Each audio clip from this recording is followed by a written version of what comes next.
This is Health Unfiltered, the podcast where we cut through the bullshit and get honest about fitness, nutrition, and mental wellness. This episode is brought to you by the Protein Lifestyle Cookbook.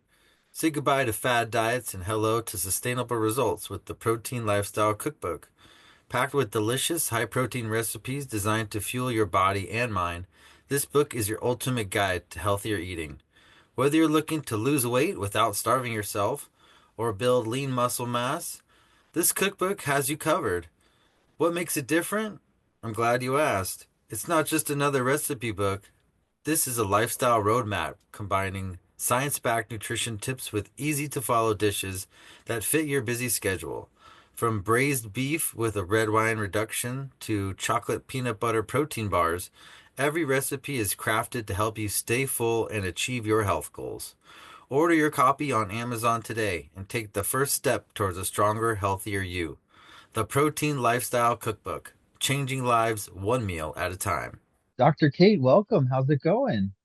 Going pretty well. Thank you. Thanks for having me. Definitely. I'm excited to speak with you this morning. This is a topic that I'm very passionate about, and I know you're passionate. We're going to be talking about inflammation and mindset and the effect that they have on gut health. But before we get into the topic, I really want to know like your origin story. Where'd you grow up and how'd you get to where you are now? Oh my gosh. So I grew up in Pennsylvania, and really, as far as IBS, gut health, all that kind of stuff goes, I can remember like digging through that now from being about 12, having issues where it just like, okay, my stomach didn't feel right, like belly pains, having the random doctor's appointments. Well, maybe you have lactose intolerance, and oh, wait, that looks fine.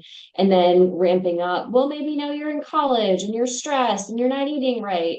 And so, like, I stayed home when I went to undergrad. I lived with my parents. And so, like, I wasn't eating, cafeteria stuff. Like, I had regular home cooked meals, and that was all like fine, and wasn't getting any better. It was just like come and go and on all these just unpredictable things.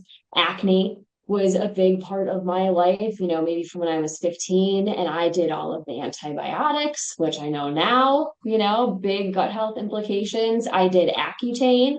So thinking about then the Mhm. consequences on the liver and just being exposed to that traditional medical model. Okay, this is what you do. And even in my training, so then I always was interested in health and nutrition. I ran track, I was a cheerleader, I took dance, and I just always had that drive towards what am I eating, being healthy and fueling my body to do the things that I was doing. And Right. it was just, I feel like I'm doing all the things. So then my training as a dietitian was very much, okay, you have this diagnosis, therefore this is the diet that you treat them with. And so I thought, well, I should know that I should be able to fix myself, because I'm literally like my life is about food and diets and like disease and medical nutrition therapy, all this stuff.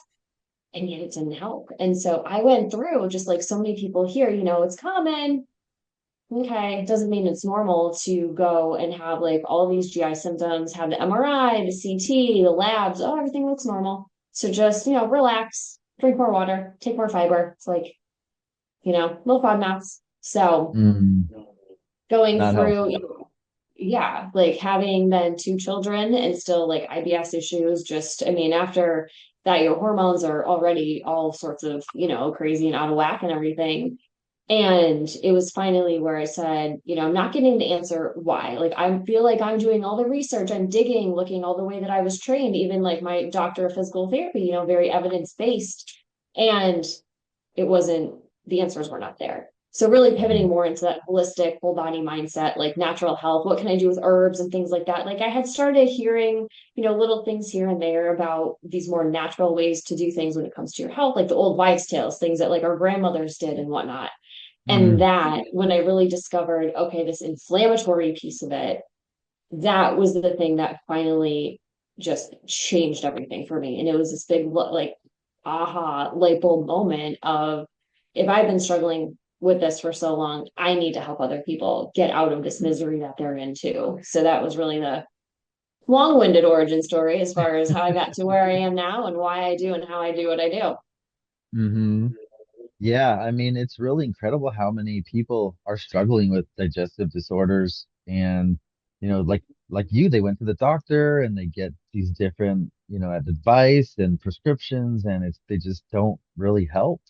I mean, Yeah, I suffered with IBS for years and I just thought it was normal. I just, right, you go to McDonald's, you go here, you go there, and your stomach hurts after and you just deal with it. And right. come to realize, later in life when I started changing my diet, I started exercising, I started eating more healthier, and my stomach doesn't hurt after I eat. I just had a big T-bone steak for breakfast this morning and I feel great. And it's gonna, fuel me for the rest of the day, at least to lunch anyways. And Right. it's just really incredible when you find the right things that work for your body, how good you can feel and you can Yeah, avoid absolutely. all Yeah. those I think issues. one of my favorite sayings is I didn't know how bad I felt until I felt well. And it's just that, Yes. wow, And for me, quality of life and what, you can't do the things that you want to do, that's just a huge piece of helping people. And, this is not, it's common, but not normal. Yeah. Yeah. It's incredible. Like you said, people just don't realize how bad they feel until they actually Yeah. feel good. You Yeah. know, do you recommend elimination diets for your clients? So what I do in my practice is let's cut through the noise of that and really just doing personalized nutrition. So we start with Mm, a very specific inflammatory foods test. So we're looking at the mm, inflammatory reaction. So this way we don't have to go through that, 12 weeks of ah, elimination diets and it really, right. okay, let's cut through that noise, find out that it's, avocado, it's cilantro, it's black beans, like even things, the quote unquote healthy foods doesn't mean Hmm. it's going to be beneficial for you. Like turmeric, sometimes that comes up. And so, Wow. yeah. And, it's known as the anti-inflammatory herb. That's the thing that you should be taking. Right. It can be Supposed to problematic be for some. incredible. Yeah. Yes. And it can be, it can be really great. But if you have this inflammatory response that drives so many Mm, of our disease states, then it's going to be doing the exact opposite for you. So yeah. I like to start from that place. It's so interesting how everyone's bodies are so different. They react to Yeah. different foods. And Mhm. um, from what I've heard, it comes down to like your genetics, like where your ancestors were from, the kind of foods that they ate throughout, the centuries and just what they've adapted to. And, now we're traveling around and we're all, mixing our genetics and, we don't know what we're supposed to be eating. But Mm. those tests that you mentioned, is that like a blood test or like one of those skin prick tests or? Yeah, the one that I use is a blood test. So it'll Mhm. actually, portion out, there's 176 different items, foods and food Oh wow. chemicals, and then it'll show like the white blood cell change to Yeah. actually how much of the chemical mediators that are being released. So that's been a big Mhm. help for people thinking, well, I've done food sensitivity tests, but that's not really showing enough. It's not going deep enough. It's just saying your immune system is responding to these things, whether that's a positive or a Yeah, negative, that's where it gets really in the gray. So I've really taken that next step to just be more of that clear eye, more of the answers for people. definitely. Yeah, that can be so helpful, instead of Mhm. waiting, those 12 weeks, like you said, and just getting right down to it.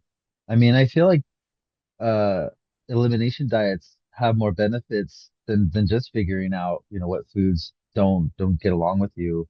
Um, well, this year in January, almost a year ago now, I tried the carnivore diet Okay. and that was it was tough. It was hard Yeah. to be so limited in the foods that I could eat and Right. the variety was lacking and just I'm used to having a meal with like a protein and a starch and a veggie and Hmm. just having the protein was hard to get around. Yeah. But I got through it. I did cheat a little bit. I would eat some blueberries in the evenings, to kind of get my sweet fix. And I was still taking a fiber supplement, but it just helped me get over those cravings. for like all the Yeah, sugary foods and the junk foods.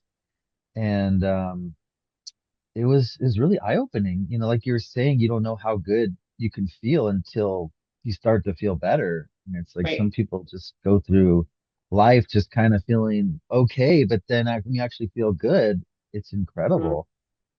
Yeah, I see Um, that a lot with like brain fog.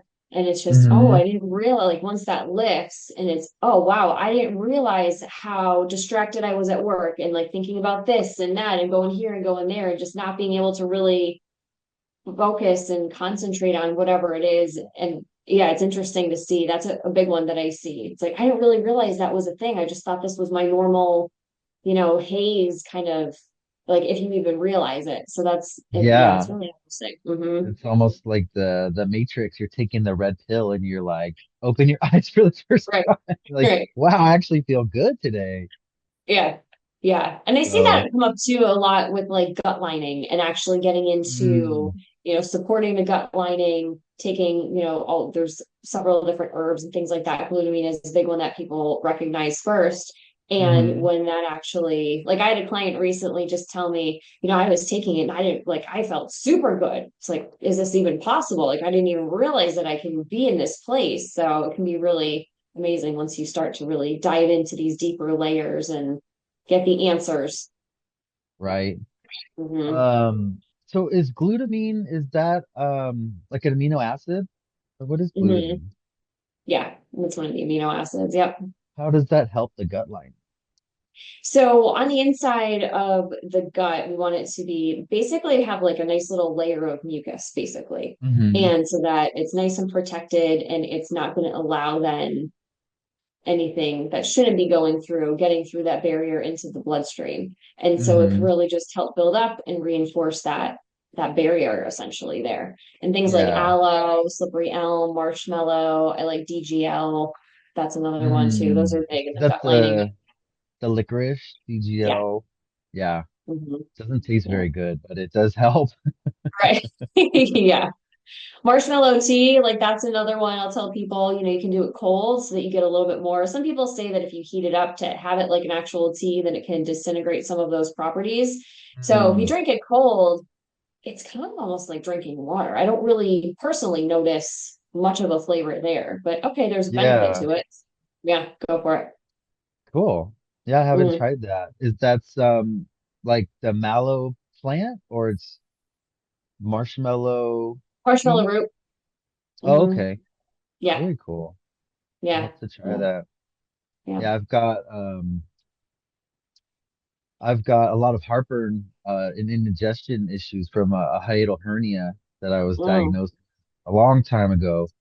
And Mm. I got the endoscopy and they, recommended surgery and I was just so scared. The options did not seem good. Yeah. Um, and so I opted not to do it and I was on Prilosec for maybe 20 years. Oh, And wow. then within the past 5 years, I lost like 80 pounds. And then this year, I was just done. I was just done taking the medication. I didn't want to do it anymore. I know, how bad that is for your gut. And so it took me 6 months to wean myself off of that Prilosec. Okay. And now I'm 100%, medication free for the heartburn. And it's great, but I'm just so sensitive now. Sometimes I'll eat something on an empty stomach and I just get heartburn just from putting food in my stomach. And the licorice helps sometimes. But what I've found that really, really helps is baking soda. Okay. Just mixing a teaspoon of or a tablespoon of baking soda in some water and chugging that down. It really, puts out the fire and helps tremendously. Yeah, I've had legitimate heartburn, like fire in your chest one time, and it was the worst feeling right here, like legitimate fire. Hmm. Awful, awful, awful feeling. But I found Yeah. too for heartburn with that, sometimes it's more, there's low stomach acid than there's too much. So that baking soda definitely to put out that immediate feeling of just awfulness. But like Hmm. herbal bitters can be really good to help stimulate more stomach acid production. So I like that as an option to Yeah. help stimulate what you have naturally. And then the dietitian mind in me is thinking, well, what is, B vitamins, what do those look like? What does your zinc level look like? Mm, Because those are the and hmm. amino acids, those are your building blocks there for stomach acids. So it's Yeah, much more of a conversation than here's this bandage of taking some Prilosec. And, so being that advocate for yourself is such a huge, huge thing. And, let me just find some answers and see what's out there. definitely. Yeah. Yeah, that's why I'm glad we have folks like you out there, really getting down into the weeds and figuring out what the root of the problem is, not just writing a prescription or giving a generic answer. It's so, Yeah, so unfortunate, the medical it is. system today in America. Yeah, it's really broken. I mean, it's just that you have to take it upon yourself. I mean, there's the sick care model, right? Where you're being more reactive, or do you want to be Mm, proactive? And, my background too, like my doctorate in physical therapy, I spent my time working in assisted living, independent living facilities, memory care units. hmm. So really being able to see and have those conversations, especially with, the older women where they were either active, like I've had 90-year-old residents where they were going walking 3 miles a day, playing tennis, hopping planes out to Tennessee to see family. Or Wow. on the flip side of that, where, here I have this frail, itty bitty, older woman and giving me those life lessons of, oh, take care of yourself now, honey, because you don't want to end up like me. So those things really, like, I just have a special place in my heart for the older generations. I think, they Hmm. deserve so much respect and care. Yeah, And those are just things that have lingered with me. And so now when I talk to my clients, it's, you might be 40, but I care about what your life is going to look like when you're 70. Like, what are you doing now to help build your bones? Because that only is going to happen for so long. And then you need to maintain it. And what are yeah, your muscles looking like and your strength and, fall prevention. So I'm trying to think and plant those seeds of what you do now can affect you when you're older. So it's a hard definitely. thing, I think, sometimes for people to really hang on to. It's like I'm just trying to survive the day. I can't think like a week down the road, and I totally get that. Life is crazy and busy, but it's like that accountability to yourself of, and I want to take care of myself and the mindset, right? Like that's a huge piece of that. Just Yeah. taking care of myself. I know I need to do this. I can't pour from an empty cup, Mm, so prioritizing yourself and letting go of that guilt. I find that's another big thing too. It's okay to take care of yourself because then you'll be better able to take care of others the way that you truly want to instead of walking around in a fog or, feeling uncomfortable because you're partnering all the time. So yeah. all comes Yeah, together. I agree 100%. I mean, self-care is so critical these days. People are so busy running around with work and then just distracting themselves on social media or Yeah. whatever streaming device. And it's really a shame how people aren't taking the time to take care of themselves so that they can help others and so they can be, more active when they're older. It's really important for people. So, Yeah. yeah, Perspective. definitely. Um, So what do you feel is the missing piece to gut health? So I think understanding, right? Like I'm big on when I work with my clients that we really understand what's going on because when you're coming from say like the traditional model where you maybe have 15 minutes, right? Like everything is so rushed, you get to ask one question. I can't tell you like I can count more times than I can count. People say I'm only allowed to ask like one question and then I have to move on. So it's really hard to get people to understand. Like if you're an accountant, you're not studying about gut health unless, that's your side passion or whatever, but it's just I'm Hmm. doing my thing and then I have my family to take care of. I have whatever else. So I really like to have people understand, hey, let's just do the basics, like lay a really good foundation. This is why. So I'm not lecturing someone just, okay, here's your anatomy and physiology lesson, right? It's how does this actually apply to you? And Hmm. so understanding like why inflammation matters. Okay, because this can affect anywhere in your body. Like I have an inflammation impact symptom survey where you can see, okay, how all these different things can be related and linked back to inflammation. So I feel like that just awareness instead of all these band-aid approaches, like I feel now even scrolling on social media, just kind of doing like research and recon, where it's just, okay, well, cortisol was my problem, so it's your problem too. And so you just take this ashwagandha as well, and then everything will be Yeah. better. And it's like, maybe you are really stressed. Yes, cortisol definitely can then, flip and be the inverse of what it should be morning and night. But if you're running, burning the candle at both ends for too long, your cortisol could be low in the morning. So then doing something to lower Mm, your cortisol could actually be making that worse when we need a certain amount, for the daytime. So yeah, I think good quality information and not just, what worked for my sister's friend might work for you too, because really it is like we are yeah, so individual and having that personalized approach. I wish, that's my goal, to put that message out there for as many people as possible that, you are unique and what works for you might not work for somebody else. right. So how can someone figure out what's going on with them and what they need for their, specific health concerns? So I think, if you want to start to tackle it on your own, right? One of the biggest things is really just to start by writing it down, like track, and it sounds so boring and it sounds just like such a big pain. And I totally get that because I'm not personally a fan of doing it because there's too many Hmm. other things. But when it's like, hey, you know what? Like something has got to give here. I've hit this wall and I have to get started, where you're just tracking to see, okay, what am I actually eating? Am I getting in a variety of colors in a day? That's often a place that Hmm. I start with people where it's, you know what? I realize that everything I eat is like brown. I have chicken, I have some rice, maybe I don't get a vegetable in, or there's a Yeah. sandwich, like peanut butter, almond butter, and then maybe there's some jelly there, but there's a lack of color. And so Hmm. starting from that place of what can I eat that's red today? Orange, yellow, going through the rainbow like that, and just kind of doing that and like analysis of take a week, take a few days, even just one day to start. Really, I try to meet people where they are instead of having this Yeah. pie in the sky, utopia of how things should be. That's not realistic for people, and then they won't do it.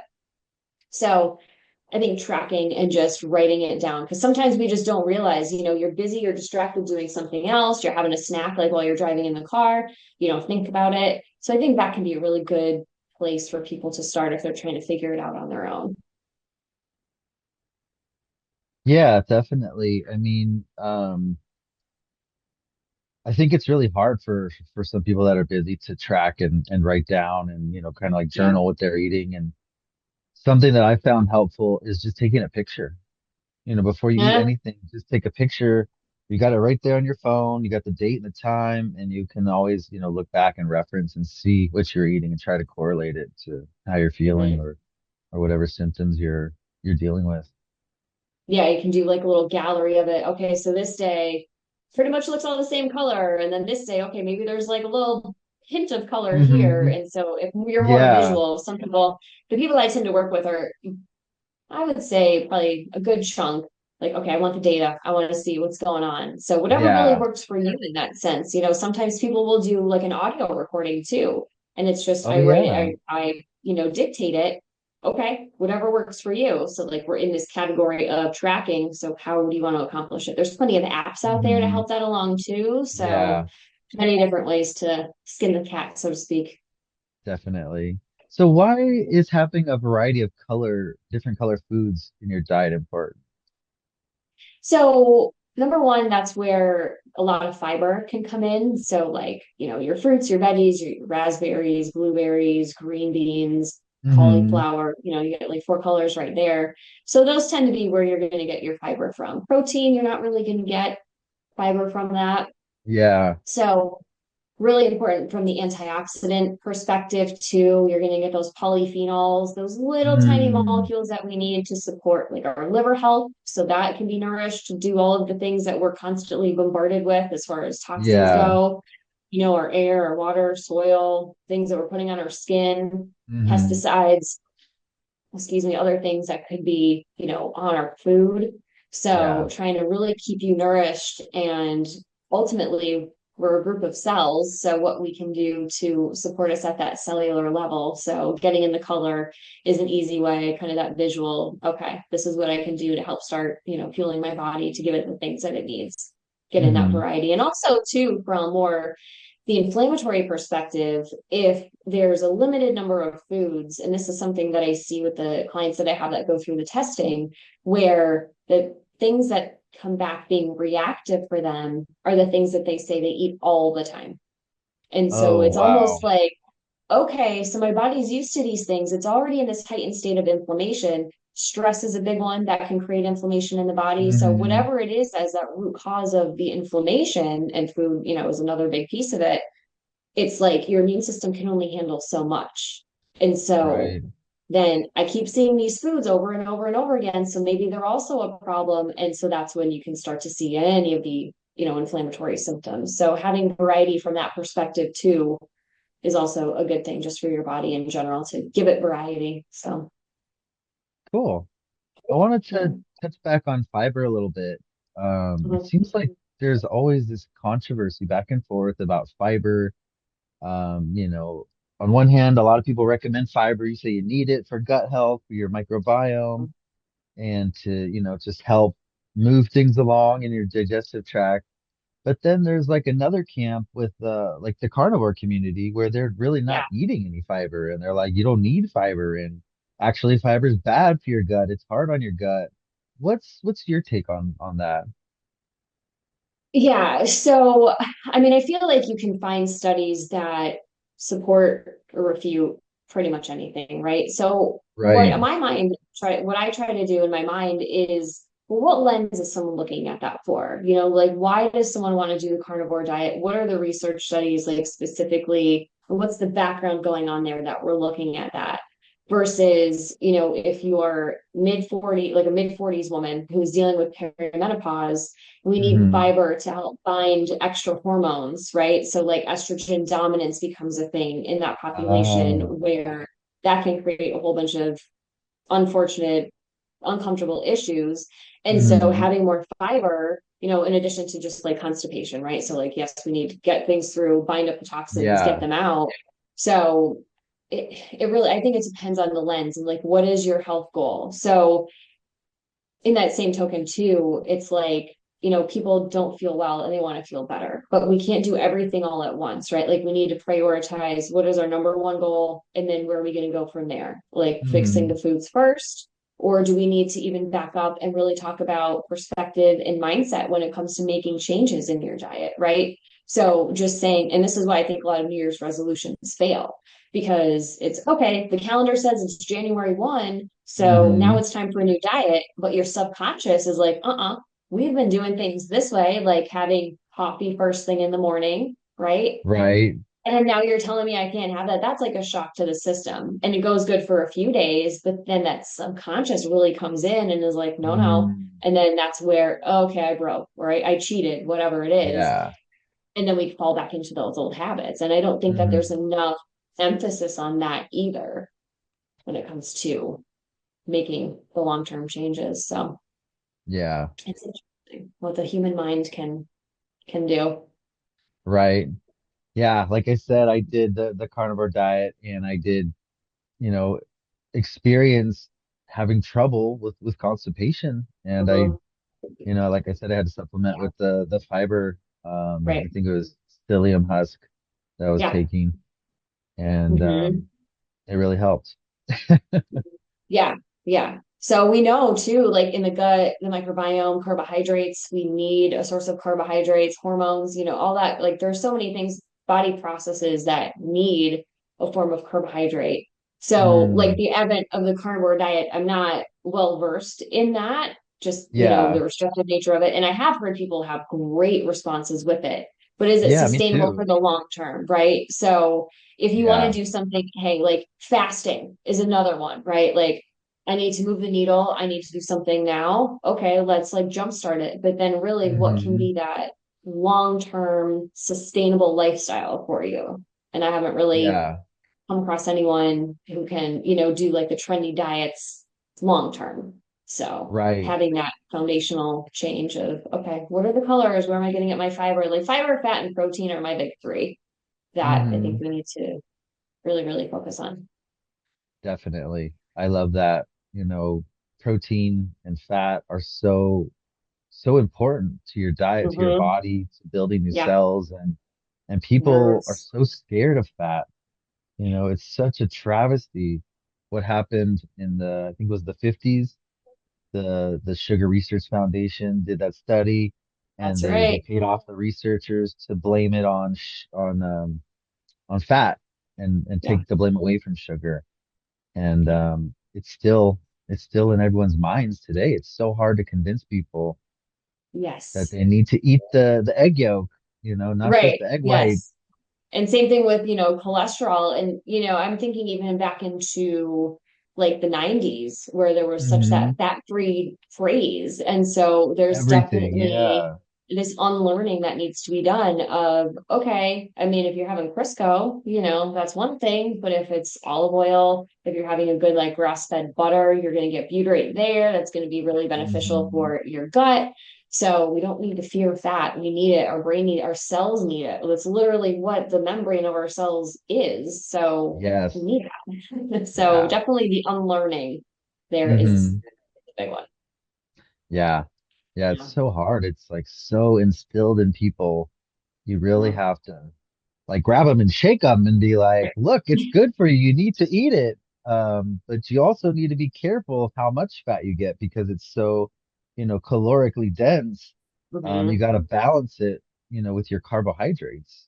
How do Yeah. you, how do you recommend balancing your caloric intake with carbohydrates and fat? Do you tend to recommend people have more fat and less carbs or kind of balance it out, or what's your approach?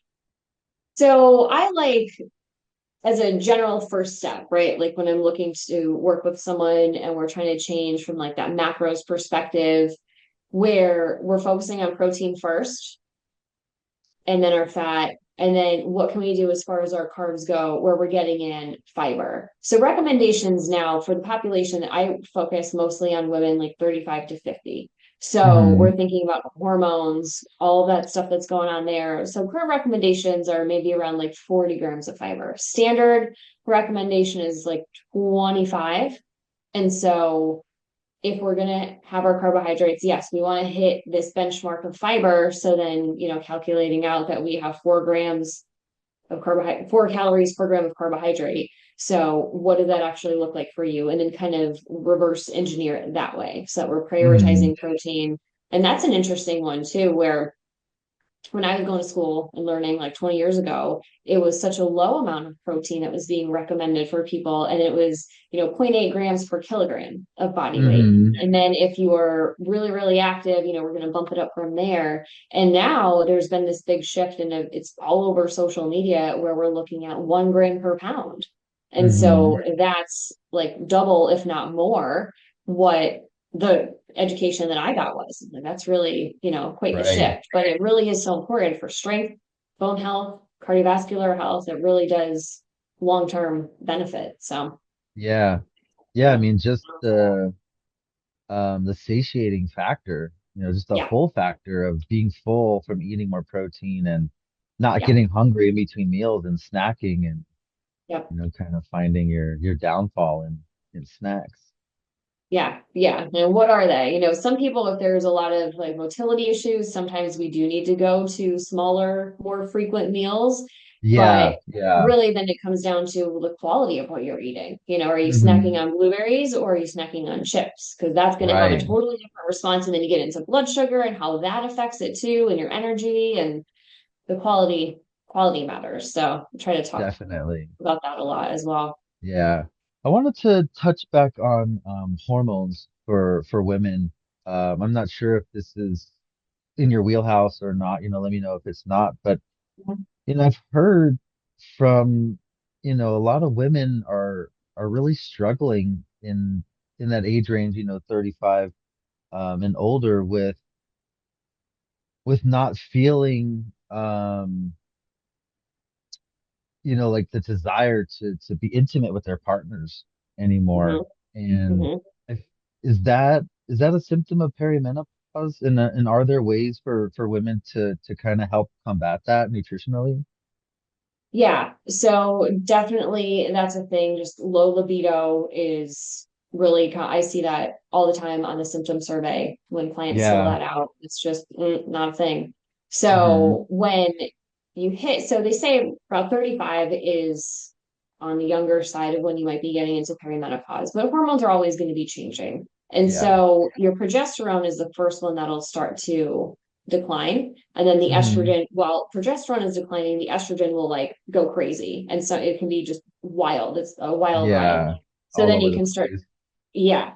So you can start to get into an estrogen dominance where you don't have that Mm, progesterone to balance it out. And so that can go wild, but more often, the lower progesterone. And sometimes women have a lower testosterone level. So what's the root cause behind all of that? There's a sex hormone binding globulin that could be at play, or the thyroid could be at play. So is it mm, stress? What is cortisol? What are the adrenals doing? So a lot of different yeah. things are going on there, and the thyroid can influence so many things. And then if the gut microbiome is imbalanced, we need those microbes in there to convert the T4 to the T3 and make all of that happen. And Hmm. nutritionally, what are we doing? Are we getting enough iodine? Are we getting enough selenium? Are we getting enough zinc? Are we getting enough protein? Like protein Yeah. keeps coming up in conversation, super duper Right. important. So really starting with, okay, what does it look like that you're eating on a daily basis? Like what is your diet in just that general lifestyle? What is that looking Hmm. like? And then protein, fat, and fiber are the first three that we're looking at. So we can help Yeah. try to regulate all of that and see where we need to go, whether it's micronutrient testing that we're looking farther into it. And there's one that Hmm. I like to use where it's not just looking at what's in the blood, but actually what you're absorbing. So it tells us what's going on in the gut because of what's actually getting into the cells. So there can be big Uh, discrepancies there, which can explain a lot of things too, where it's, oh, this is why hmm. I'm so tired. I've seen it where, people say, well, my B12 is really, really high when I get it done for my physical, but I'm exhausted. And then micronutrient testing will show, yeah, it's hanging out in your blood, but it's not getting into your cells. So we have an Ah. explanation for that, which is interesting. How do you do that micronutrient testing? That's just another blood test, just a kit that can get shipped off to the lab. Oh, and they can tell whether the micronutrients in the blood or in the cell through that? So yeah, so it'll actually compare, okay, this is what, whatever they are, you're looking at your B vitamins, let's say, this is what your red blood cell value is, and this is what it is in the white blood cell. So there's a difference between Ah. blood and then what's actually getting into those white blood cells. Yeah. So the white blood cell is actually what gets in the cells and Yeah. is what's really doing the work. Mm-hmm. Yeah. So that's serum Interesting. sample versus the white blood cell. Yeah. Yeah. Is that like free B12, you'd say, like within the red blood cells? Or is So that looking at it just like for other? like I'm thinking of like thyroid hormones when you have what the whole amount is versus what's actually active, what's bind to the receptor Hmm. versus what's not. So you can Yeah. look at it like that. Yeah. Okay. Cool. Very cool. Yeah, it's so Yeah. interesting how it always comes back to the diet. Yeah. Like any issue, any symptom, it almost always comes back to the diet. And if it's not diet, it's, lack of fitness and lack of Yeah. exercise. It's really incredible how simple it can be. Yeah. I think the word really to sum it up is that consistency, which can be really, really hard because when we're in such a go, go, go mindset, there's always a laundry list of things to do, demands at work, Hmm. home, family, managing a house, like car, whatever it is, Yeah, age of parents, like kids, birthday parties, like there's a million things on the list. So right. having that just focus, that consistency of how can I even just put a timeout. I was actually talking to a friend the other day. It's like, I wish that I could just like put a timeout on the clock so I can like freeze everything else and just get some things done that I need to do. And we know that can't happen. Like that would be super Right. great. But Yeah. how do you then carve out that time and release that guilt of, you know what, I need to do this because if I, Hmm. don't change it up, we're just, the definition of insanity. We're doing the same things over and over again, trying to get Right. something different out of it. So Yeah. how can we be consistent, take that time, 2 hours, one Sunday night or whatever it is, whatever works for you, and really just say, now is the time. Like I've hit that wall and I need to, and it's okay. Move these things forward for myself, for everybody else. Consistency. Definitely. Yeah. Mhm. I like that. Yeah, I mean, so many people are stressed out, and I Yeah. think it has a really big impact on overall health, but specifically, how does it affect gut health? So it really can affect the immune system and stress in and of itself. It changes the way when we're thinking about the cell, how calcium magnesium, how they play together when it's crossing the cell membrane. And so that has Mm, negative effects there. And how it just affects your energy, how it affects your sleep. I say that the sleeping hours of the day, the 24-hour clock, are the most important. Because think about, if you don't have a good night's sleep, how you feel when you go to get up the next morning versus I mm, slept like a rock and now I'm ready to go and tackle the day. It's two totally different yeah, things. So that sleep is another really big piece of things that can have a huge impact in our health. And stress, taking that time out, just calming down, being away from all the things. And that's something that I talk to a lot of my clients about. I mean, pretty much everybody, because stress is just, it implies that phrase stress management too. It implies that hmm we have to have stress and like our day isn't complete unless there's stress in it. Whereas our perspective and how are we looking at it? I recently had a conversation with a life coach who specializes in tapping. And she's a big Oh, advocate of we don't have to have stress. Like we can live a stress free life, and it's just about perspective. And so I think, too, like hmm we talked about before, that there is this unlearning that can happen that would be really beneficial to happen where I don't need to be stressed out. I can look at this a different way. And so that's something that I talk to my clients about too, where it's all right, is there any other way to look at this situation? Or if you're really stressed out in this moment, but if you were looking at your friend, if you were your friend or you were, in this third person, what would you tell them to get through that? mm, And so being a little bit more just kind on ourselves, like, oh, there's a laundry list of things to do. And I feel it, women, mom guilt, especially. I always have so many things to do and I'm not present and I'm not doing enough. And it's like you are like being present is mm. so much. It's And a big so deal. release some of that, right? And it'll get Yeah, done, like prioritize your stuff. And we can't live in a state of stress all the time because it has far reaching consequences. definitely. Some stress is necessary, but too much can be devastating, I say you stress know. kills, right? Yeah, it's really Mhm. incredible about sleep. Yeah, People, hear you need 8 hours of sleep so you can be rested and, it's beneficial for overall health, but it's really, it could be 8 hours, it could be seven, nine, whatever you need right, specifically, but it needs to be quality sleep. right. And one of the biggest things I think people don't realize is getting ready to go to sleep is a huge part of that, Yeah, turning off the bright lights, yeah, not watching the screens, the blue lights, and just kind of relaxing and slowing down and getting, yeah, preparing for sleep. And yeah, even, the temperature in the room, yeah. warming Huge. yourself up so you can start to fall asleep and taking a warm Mhm. shower or whatever. There's so much to it. It's really, really interesting. Yeah, I People always say say, that the bedtime routine doesn't stop with the kids. You need a bedtime routine for yourself. And yeah, when you get into the conversations, especially, well, I just scroll like social media at night or whatever, and then asking the question of, yeah, but like if you see something that then fires you up and you're all, thinking about that and that becomes on your mind, or it's like, oh, I saw Mhm. this and now I need to go do that and I need to write this list. And then, your brain spirals down to like, well, I need to go pick up new toothbrushes and toilet paper. Like you're not then turning off your mind, it's Yeah, going to keep going. And so we yeah. talk a lot about, that those same kinds of things, right? I was actually just having a conversation with someone this morning who said she switched out the light bulbs in her bedroom to the red so that it hmm automatically is going to be bringing it down. Blue light glasses, just, Yeah, can you journal, read a book instead of the screen, just to be more calming and relaxed so that you get out of that go, go, go, that fight or flight, hmm you're in that so much and get really into that rest and digest place. Your nervous system needs it, wants it. yeah. And getting good sleep, I mean, can even start in the morning, by Yeah. going outside, getting that low angle Bright light. sunlight first thing Hmm. to set your circadian rhythm, Yeah. sets it up for the whole day. And it's Yeah. it's really incredible how many different factors go into having a good night's sleep. But, it is so vital to health. It's Yeah. really incredible. Yeah.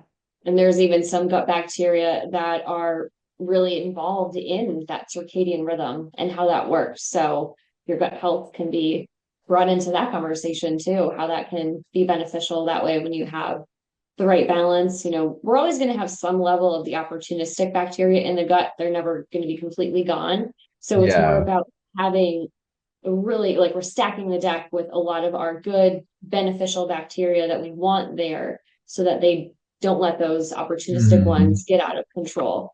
So some of those, have sleep implications too. So Yeah. Yeah. What another are what are small. your definitely what are your thoughts on fermented foods for gut health? I think if someone had, I don't recommend it first off unless someone's like, you know what, I'm already struggling. Let's see how it goes. I don't come across that too often. Hmm. Whereas it can be really good if you're already in a place of, I've done some work on my gut, like working on the gut lining first. If you've done an Yeah. elimination diet or you've cleaned up your diet, so to speak, where you're Hmm. pivoting from any of like the processed packaged food, that whole situation into more nutrient dense foods. So I think that there's a good stepwise procedure to do it for the most benefit, because if it's just you have an inflamed gut that doesn't look so great on the inside and you're just trying to throw fermented stuff in there and there's a lot of imbalance going on with those Hmm. opportunistic ones, then you're feeding everything. And so even with probiotics and someone's going through the protocol that I have, we pull probiotics for about the first 6 weeks so that we really can just focus on one thing, see how it goes, so that we're in as much of a, clean vacuum as we Yeah. can be, where it's okay, this is what I know is really making the difference. And then I'm going to build from there instead of just kind of throwing all the things at it. And it's like, Hmm. maybe that helped. Maybe it's in it. Maybe I should have done more over here. And so I like to be a little bit more, stepwise with it so that you can see more concrete results from it. So I think Definitely. fermented foods, just in the long run, you've made some improvements in your gut.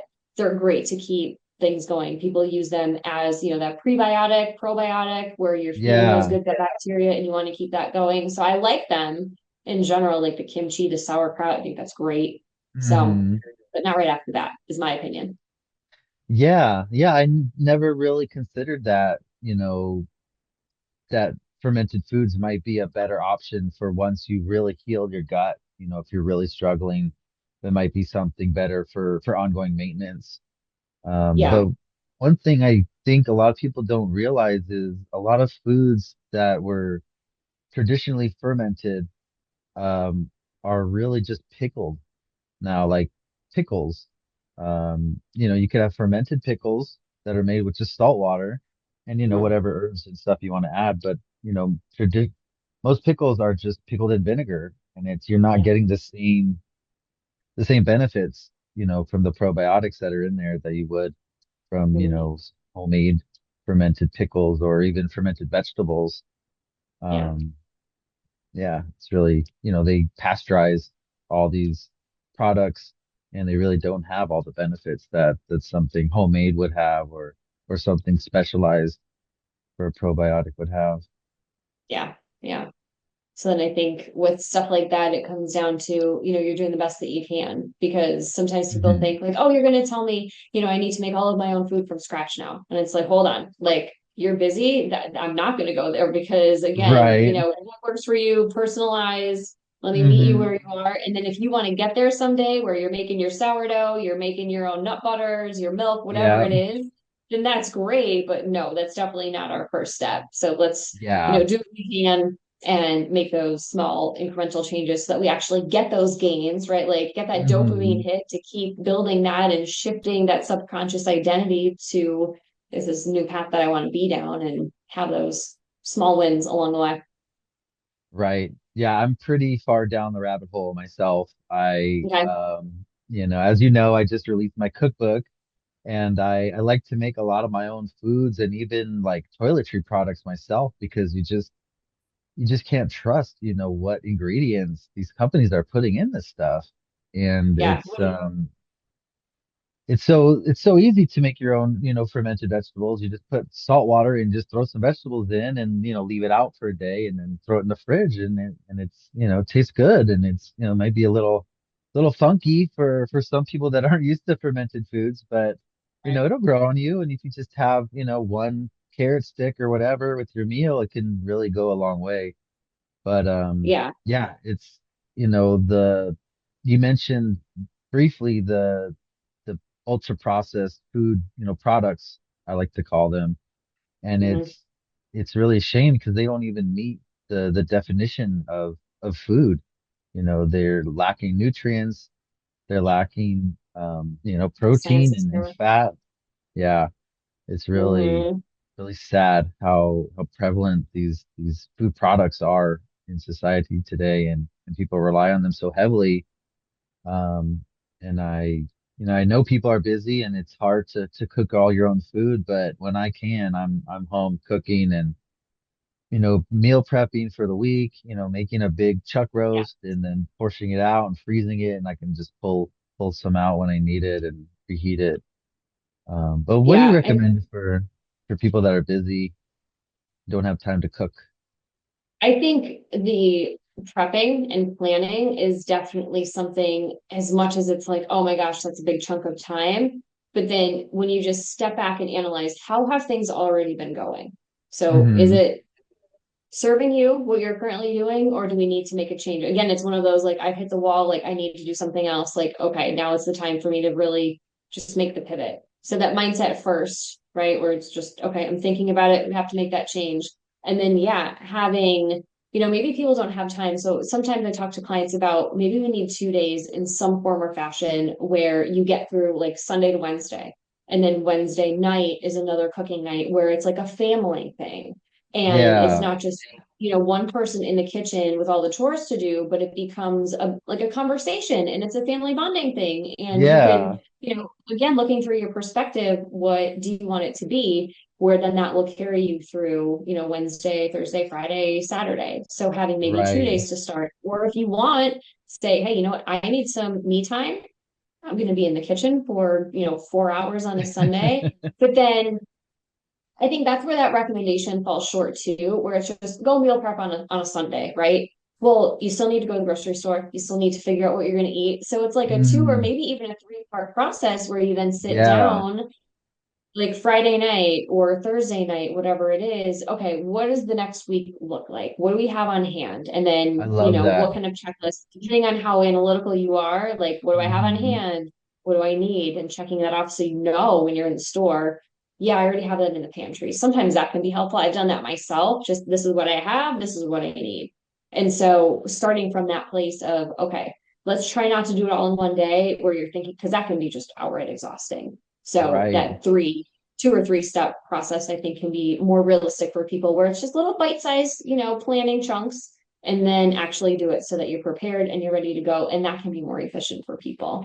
But I think when you want to make those changes, definitely being prepared so that it's not, oh my gosh, I'm hungry and it's like 6 o'clock on a Tuesday night and now I don't have anything to eat. So now I go for the quick thing, or you're going through the drive-through.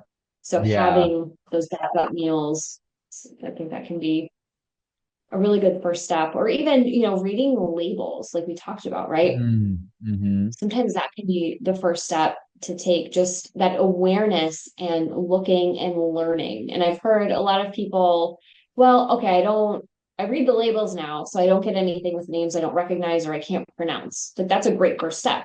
We have to Right, start somewhere, whatever it is, that quality, when we're thinking of it from that lens, like, yeah, I hmm, don't want things that don't come from nature or whatever it is. And then people take it to yeah, the place of, well, I'm only going to eat single ingredient items.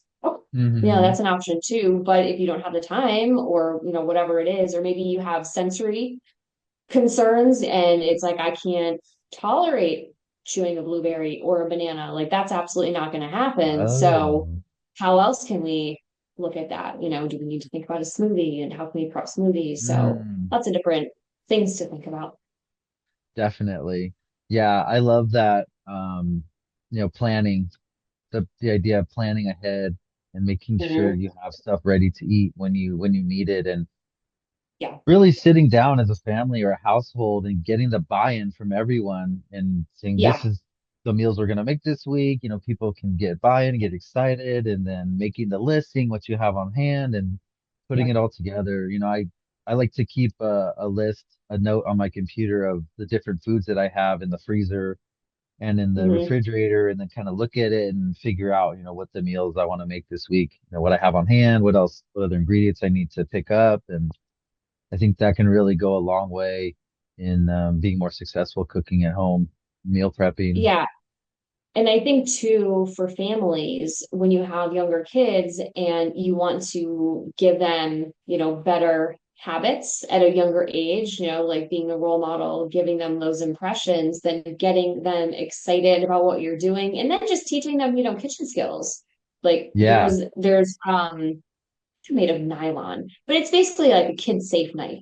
So that they can go and they can like, I'm going to chop up my apple or whatever. And Hmm. it sounds maybe kind of cheesy, but it's those things and those habits. Like when we really think back to our subconscious, there's so much that people will say comes from our childhood. So Hmm. setting yourself up and what you want to do. And, not everything is for everybody, but if you're in that camp and you want to make these changes and you're prepping and it's a family thing, then you think, okay, like I'm doing something that could have longer term benefits for my child as well. Because maybe if you're in a place where you're not comfortable with what you're dealing with and it's, I want things to change, I don't want then my, child to go through this. Yeah. So multiple different ways to look at it for the benefits, risk reward and all that kind of stuff. So the long term, looking at your future self and outcomes, I think can be really beneficial from that lens when you get that, when you're trying to get that like buy-in, right? Like, okay, what's in it Hmm. for me? What's really, why am I doing this? And so Yeah, having that conversation with yourself. definitely. Get them excited, Mhm. let them participate, and that Yeah, can really go a long way. yeah, yeah. So I wanted to touch back on fasting a little bit. Um, Okay. when I lost all that weight, I did a lot of intermittent fasting, and it really helped me, with the calorie restriction. But it's a slippery slope sometimes. I feel like people might not be getting enough calories if they're doing Yeah. intermittent fasting. But I've also, experimented with longer fasts. I've done up to 24 hours, and I really think it's super beneficial for healing the gut and clearing Mhm. the fatty liver. And Yeah.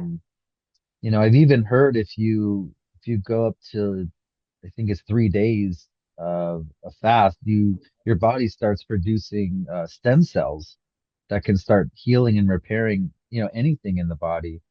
Do Right. you what are your thoughts on fasting and intermittent fasting and that whole deal? So I've tried it, and when I tried it, so I was doing, gosh, what was it? 18 and 6 I was doing. And Uh-huh. there was a lot going on in life, family, just busy, busy all the time, like Yeah. small business owner, mom, managing that, like just all the things, right? Hmm. And I got my labs done. My cortisol was low. And I was, Oh. okay, here is your morning window. Like, okay. And my thyroid, like subclinical thyroidism, like my thyroid, my TSH was always great. And then it crept up a little bit. I was like, huh, this is Mm. really interesting. So then really digging into that even more, it can, for women in their 40s, I'm 42, it can create more stress. And so it's listening then to your body. So I do Right. agree that there are benefits for the gut, giving it time to rest. Like some people, if I've worked with really severe Crohn's or colitis, sometimes we do a very Hmm. elemental diet where everything is broken down so that we can give the gut as much of a rest as we can, where everything is just in Yeah. that like reabsorbed form, basically. But then, okay, so for me, right, cortisol, looking at thyroid, all that kind of stuff. So I stopped fasting and then I was eating, and then I really started tracking what I was eating throughout the day. Okay, I'm looking at things, thinking, okay, this is the portion of whatever, so I know what I'm getting. I was off. So my eyeballs were telling me one thing, but then putting it on a scale and actually measuring, I was like, Yeah. huh, okay, I was pretty spot on. Like I feel like visually I'm good with like distance and measurements and all that Mm. kind of. So I was surprised Right. myself.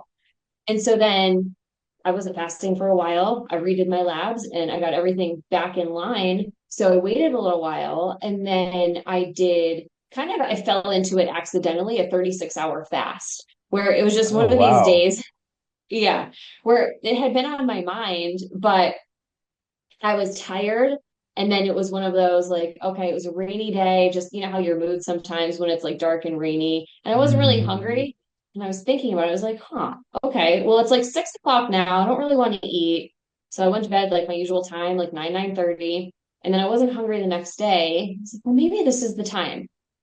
let's see how far it can go. So I did. Yeah.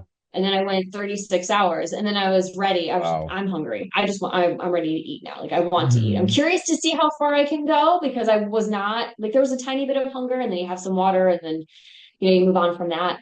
But Yeah. definitely a mindset because I was, looking up like leptin and ghrelin and how, how do you stave off hunger and all that kind of stuff. Hmm. But I felt great. After the fact, definitely clear, focused, like I just energy level, I felt even better. So I Yeah. do like it for the autophagy, cleaning up all the dead, like the gunk. People say like Yes. anti-cancer benefits where your healthy cells Hmm. are going to gobble up any of the stuff that's starting to, maybe be problematic, the growth Yeah. factor, all that kind of stuff. So it's definitely very personalized and know what you're doing. Make sure that you feel really in tune with your body. I definitely don't recommend someone just to jump into like a 3-day fast, a 24-hour fast. Like start Yeah. slowly. And then from like the blood sugar perspective too, that's another one that I have concerns with. So Mm. definitely a very individual. Let's have that conversation. Maybe you're just doing 12 hours on, 12 hours off, where we're giving your liver time to rest at night first. Yeah. And we're not jumping into something crazy because what else do you look like? What do your labs look like? We don't want to make Hmm. anything worse. We just want to make things better. So definitely very personalized approach when it comes to the fasting conversation. And I have it a lot, but I do like it for all those reasons. I do agree with you on that. Yeah. Yeah, me too. I really enjoy it. And it's Yeah. so interesting, like how hungry you get in the beginning. You might even get a little bit nauseous, but once you get over that, once you get past that, it's like you don't even think about it. And you can Yeah. just Yeah. go, go, go and do your thing. And, it's one Hmm. less thing to worry about is eating. And you might have to feed the kids or your husband, but at Right. least you don't have to worry about yourself. And Yeah. yeah, there's just something about it. And you feel Hmm. so good. And even that hunger that you do feel like your stomach is truly empty. I don't know what's wrong with me, but sometimes I enjoy that Uh-huh. feeling of like it feels like it's clearing it out. Like I'm just not carrying that extra Right. weight or that burden or whatever you call it. It's Yeah. really, really interesting. But yeah, I Yeah. mean, everyone's different. You got to be careful, but it's so easy Mhm. just to not eat after dinner. And then, Right. you can go 12 hours, just eat breakfast, and you did 12 hours, and it's, got the benefits just in that.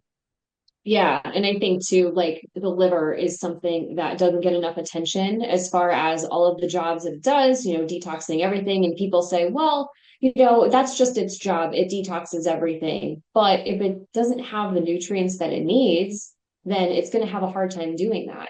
So Hmm. making sure that the liver is nourished properly. So what you're eating. So backing up, all those steps as far as working on your gut first, because it all works together, but giving the digestive system time to move things along. Like in Chinese medicine, they say between 1 and 3 is liver time, where that's your liver is most active and doing all its, processes that it needs to do for the body. And so if you're Yeah. waking up during that time, that's a whole interesting thing that I wish I was more well versed in, but Hmm. it can be really beneficial. So I like the idea of giving yourself about 3 hours between your last meal and then bedtime when you're actually like falling asleep, not just going to bed and then starting your little routine so that your body can rest and digest, do what it needs to do to move things along in the system, and then let your other organs be nourished the way that they need to be. Yeah. Yeah. Cool. Well, Dr. Kate, I really enjoyed our conversation. I have a You million more questions for you. How are you doing on time? Do you have a few more minutes for us or?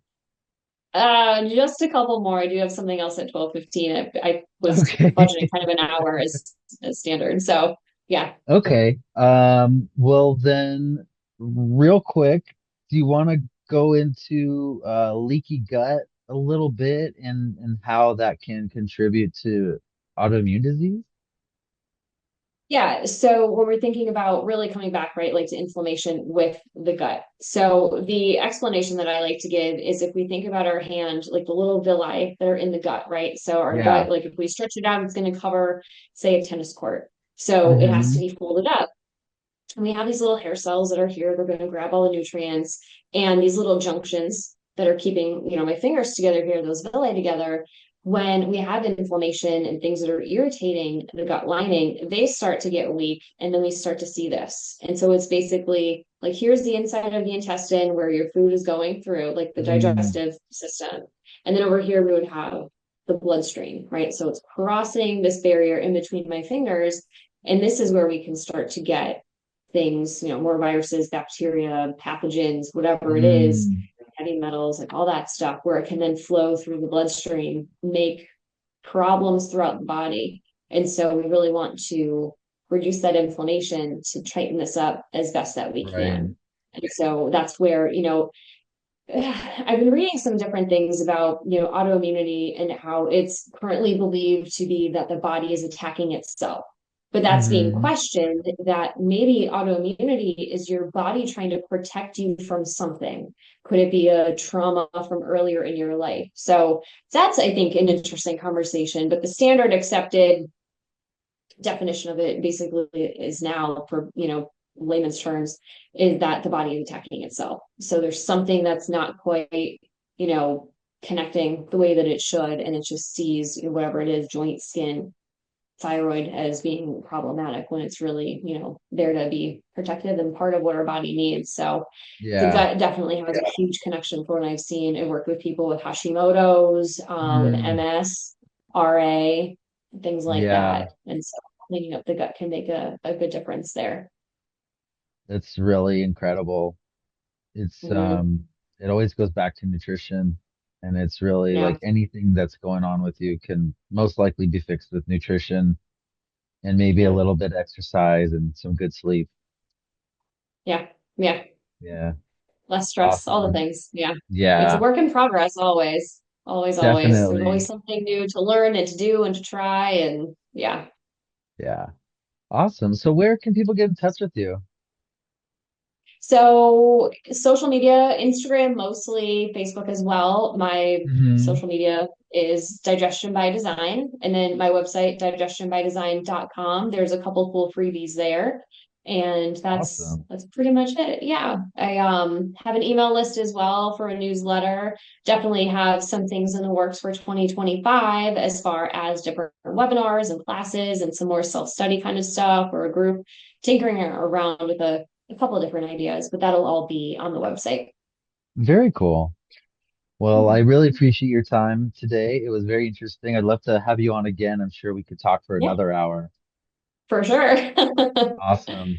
Definitely. Well, have Thank a you. great day. Yeah. And thanks again.